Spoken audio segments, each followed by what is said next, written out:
சிறகுகளின் நிழலில் என்றென்றும் மகிழச் செய்து உந்தன் சிறகுகளின் நிழலில் என்றென்றும் மகிழச் செய்து தூயவரே என் துணையாளரே துதிக்கு பாத்திரரே தூயவரே என் துணையாளரே துதிக்கு பாத்திரரே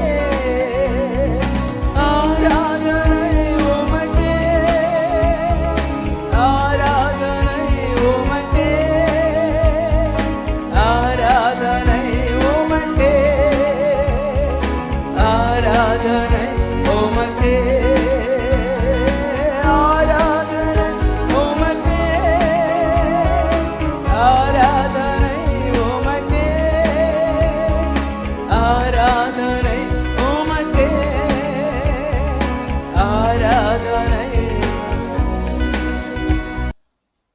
நாம் வேதத்தில் வாசிக்கையில் அப்போஸ்தலர் நடபடிகளின் புஸ்தகம் 17ஆம் அதிகாரம் 11ஆம் வசனத்தில் வாசித்து பார்ப்பீர்கள் என்றால், அந்த பட்டணத்தார் மனோ வாஞ்சியாய் வசனத்தை ஏற்றுக்கொண்டு காரியங்கள் இப்படி இருக்கிறதா என்று தினந்தோறும் வேத வாக்கியங்களை ஆராய்ந்து பார்த்ததினால் தெசலோனிக்கேயில் உள்ளவர்களை பெரோயா பட்டணத்தை குறித்து அங்குள்ள மக்கள், அங்குள்ள விசுவாசிகள் நற்குணசாலிகளாய் இருந்தார்கள். அதனாலே அவர்களை சேர்ந்த பலரும், அநேக கிரேக்க பெண்களும் ஆண்களும் கர்த்தரை மிகவும் விசுவாசித்தார்கள். அதிகமான எண்ணிக்கை உள்ளவர்கள் விசுவாசித்தார்கள் என்று சொல்லப்பட்டிருக்கிறது. அல்லேலூயா. அப்போஸ்தலர் நடபடிகளின் புஸ்தகம் 11ஆம் அதிகாரம் 24ஆம் வசனத்திலே பர்னபாவை குறித்து வேதம் சொல்லுகிறது. அவன் நல்லவனும் பரிசுத்த ஆவியினால் நிறைந்தவனுமாய் இருந்தால் அநேக ஜனங்கள் கர்த்தரிடமாய் அதிகமாய் என்ன செய்தாங்க? சேர்க்கப்பட்டார்கள். ஆண்டுடைய பிள்ளைகளாகி நாம் we must be like a heavenly magnet. ஒரு மேக்னெட்டுக்கு பிறரை இரும்பை இழுக்கக்கூடிய சக்தியா இருப்பது போல நம்ம தேவனுடைய சாட்சி உள்ள உண்மை உள்ளவர்களாக இருப்போம் என்றால் நாம் அநேகரை கர்த்தரிடத்தில் ஈர்க்கும் கருவியாக கர்த்தர் நம்மை பயன்படுத்த முடியும். அல்லேலூயா. பாருங்கள், இந்த சகரியா ஒரு நல்ல தேவனுடைய ஆவியை உடையவனாக உண்மை உள்ளவனாக இருந்தால் அவனுடைய காலத்திலே அந்த தேசத்தின் ராஜாவாகிய உசியா கர்த்தரை தேட என்ன செய்தான்? மனதிணங்கினான். அல்லேலூயா. என்ற உசியாவை எடுத்துக்கொள்ளும் போது உசியாவை குறித்து அவனுடைய மறுபெயர் அசரியா, அவனுடைய அப்பா பெயர் அமத்சியா. அவன் இஸ்ரவேல் தேசத்தில் யூதாவிலே கடைசி அவனுடைய அந்திய காலத்தில் கர்த்தரை விட்டு விட்டான். ஆகையினால் கர்த்தரை விட்டது நிமித்தம் அவனுக்கு விரோதமாக மக்கள் சரி பண்ணி அவன் கொல்லப்பட்டான். இப்பொழுது யூதாவின் மக்கள் அவனுடைய அப்பா மரித்த பின்பு இவனை 16 வயதிலே அரசனாக என்ன செய்றாங்க? ஏற்படுத்துகிறார்கள். அல்லேலூயா. 1ஆம் வசனத்தில் பார்க்க அவன் தகப்பனாகிய அமத்சியாவின் ஸ்தானத்தில் ராஜாவாக்கினார்கள். ஸ்தோத்திரம். 16வது வயதிலே உசியா ராஜாவானான். எத்தனை வயசு? 16 வயதில் அவனை ராஜாவாக்கினார்கள். அவன் யூதாவிலே 52 வருஷம் ஆட்சி செய்தான் என்று சொல்லப்பட்டிருக்கிறது. வேதாகமத்திலேயே நீண்ட காலம் ஆட்சி செய்த அரசர்களில் இவன் 2வது. தாவீது 40 வருஷம் தான். மனாசே 55 வருஷம் ஆட்சி செய்திருக்கிறார். ஆனால் ஸ்தோத்திரம், இவர் யூத அந்த ராஜாக்கள் சரித்திரத்தில் 52 நீண்ட காலம் ஆட்சி செய்த ஒரு நல்ல ராஜாக்களில் இவர் ஒருவராயிருக்கிறார். அல்லேலூயா. வேதாகமத்திலே இஸ்ரவேல், அதாவது யூதா இஸ்ரவேல் என்று பிரிக்கப்பட்டதில் இஸ்ரவேலில் ராஜரிகம் செய்த எந்த ராஜாக்கள் நல்லவர்களா இல்லை. காரணம், அங்கே தீர்க்க தரிசனம் கிடையாது, தேவனுடைய வார்த்தை இல்லை. அவர்கள் எல்லோருமே விக்கெட் கிங்ஸா இருந்தார்கள். யூதாவில் ஒரு ராஜா நல்லவராயிருப்பார், கொஞ்ச காலம் நல்லவராயிருப்பார், பின்பு கடைசியில் பின்மாறி போவார். அடுத்த ராஜா மோசமானவராயிருவார். இப்படி நல்லவர்களும் கெட்டவர்கள் கலந்திருந்தார்கள். இந்த உசியாவை எடுத்துக்கொண்டால் 50-50 என்று சொல்லலாம். அல்லேலூயா. கொஞ்சம் நல்லவராயிருந்தார், கொஞ்சம் கெட்டவராயிருந்தார். அல்லேலூயா, அல்லேலூயா. அவருடைய முந்தைய பருவத்தில் சகரியா தீர்க்க தரிசனம் உரைத்து அவருக்கு கைடாயிருந்த காலத்தில், சகரியா அவரை போதித்த நாட்களில், சகரியா உயிரோடு இருந்த காலத்தில் அவர் கர்த்தரை உண்மையாய் தேடுவதற்கு தன்னை அர்ப்பணித்திருந்தார். வசனம் சொல்லுகிறது, he set himself to seek the Lord in the days of சகரியா. சகரியாவின் காலத்திலே அவனுடைய மனதை கர்த்தரை தேடுவதற்கு அவன் மனது உறுதியாய் இருந்தது என்று சொல்லப்பட்டிருக்கிறது. மனது இணங்கினான் என்று சொல்லப்பட்டிருக்கிறது.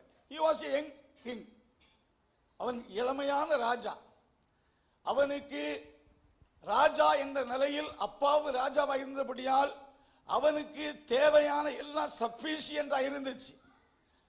மக்களெல்லாம் அவனுடைய தயவை தேடி வந்தார்கள். இவன் யாரையும் தேடி போக வேண்டிய சூழ்நிலையில் இல்லை. அல்லேலூயா. குறிப்பாக வாலிப நாட்கள், 16 years old, இப்படிப்பட்ட காலத்தில் many wrong drawing current was being surrounded about him. ரொம்ப wrong current, பொல்லாத இச்சைகள், இன்னும் பலவிதமான தீமையான காரியங்கள் அவன் மனதை உலகத்துக்கு நேராக, தீங்குகளுக்கு நேராக ஈர்க்கக்கூடிய ஒரு ஸ்டேஜில் அவன் இருந்தான். வாலிப வயது என்றால் அப்படித்தான். அப்படிப்பட்ட காலத்திலே அவன் கர்த்தரை தேடுவதற்கு தன் மனதை என்ன செய்தான்? இணங்கி இருந்தான். அதற்கு சகரியாவினுடைய ஆலோசனை பேருதவியாய் இருந்தது. கர்த்தரை தேடினான். Hallelujah. He did seek the Lord sincerely in the days of சகரியா. இன்றைக்கு ஆண்டவருடைய பிள்ளைகளாகிய நாம் விசுவாசிகள் என்று இருந்தாலும் கர்த்தரை தேடுகிற விஷயத்தில் எப்படி இருக்கிறோம்? How are you in seeking the Lord in your life? ஆண்டவரை ஞாயிற்றுக்கிழமை ஆலயத்துக்கு வருவது மட்டும் தேவனை தேடுதல் இல்லை. தேவனை தேடுவதில் நாம் குறைவுற்றிருக்கின்றோம். பைபிள் சொல்லுது, ஆண்டவரை தேடுகிறவர்களுக்கு ஒரு நன்மையும் உண்மையா, if you seek the Lord sincerely, according to the Bible, அதாவது சங்கீதம் 34:10 சொல்லுது, சிங்க குட்டிகள் பட்டினி அடைந்து தாழ்ச்சி அடைந்து பட்டினியாய் இருக்கும், கர்த்தரை தேடுகிறவர்களுக்கு ஒரு நன்மையும் குறைவுபடாது. வசனம் சொல்லுது, அதாவது any beneficial things shall not be lacked. எந்த தேவையான எந்த காரியமும் அவர்களுக்கு என்ன செய்யாது? கர்த்தரை தேடினால் கர்த்தருடைய சகாயம் கிடைக்கும் என்பதுதான் கர்த்தருடைய வார்த்தை. ஏசாயா 31:1 சொல்லுகிறது, சகாயம் பெறும்படிக்கு இஸ்ரவேலின் பரிசுத்தரை தேடாமல். அப்ப தேடினால் இஸ்ரவேலின் பரிசுத்தரிடத்திலிருந்து என்ன கிடைக்கும்? சகாயம் பெறும்படிக்கு இஸ்ரவேலின் பரிசுத்தரை தேடுதல். அப்ப ஆண்டவரை உண்மையாய் தேடினால் கர்த்தரிடத்திலிருந்து சகாயம் கிடைக்கும். கர்த்தர் நன்மையானதை கொடுப்பார். எபிரேயர் 11:6 என்ன சொல்லுது? கர்த்தரிடத்தில் சேருகிறவன் அவர் உண்டென்றும் தம்மை தேடுகிறவர்களுக்கு பலன் அளிக்கிறவர் என்றும் என்ன செய்யணும்? விசுவாசிக்கணும். தம்மை தேடுகிறவர்களுக்கு என்ன கொடுப்பாரு? பலன் கொடுப்பார். அன்பின் கர்த்தாவே, இந்த நாளுக்காக துதிக்கிறோம். இந்த கொடுக்கப்பட்ட இந்த வார்த்தைகள் நம்முடைய பிள்ளைகளுக்கு ஆசீர்வாதமாக இருப்பதாக, இந்த வாரத்தின் நாட்கள் ஆசீர்வாதமாக இருப்பதாக, ஆண்டவருடைய கிருபை யாவரோடு இருப்பதாக. இயேசுவின் நாமத்தில் ஜெபங்கள் நல்ல பிதாவே.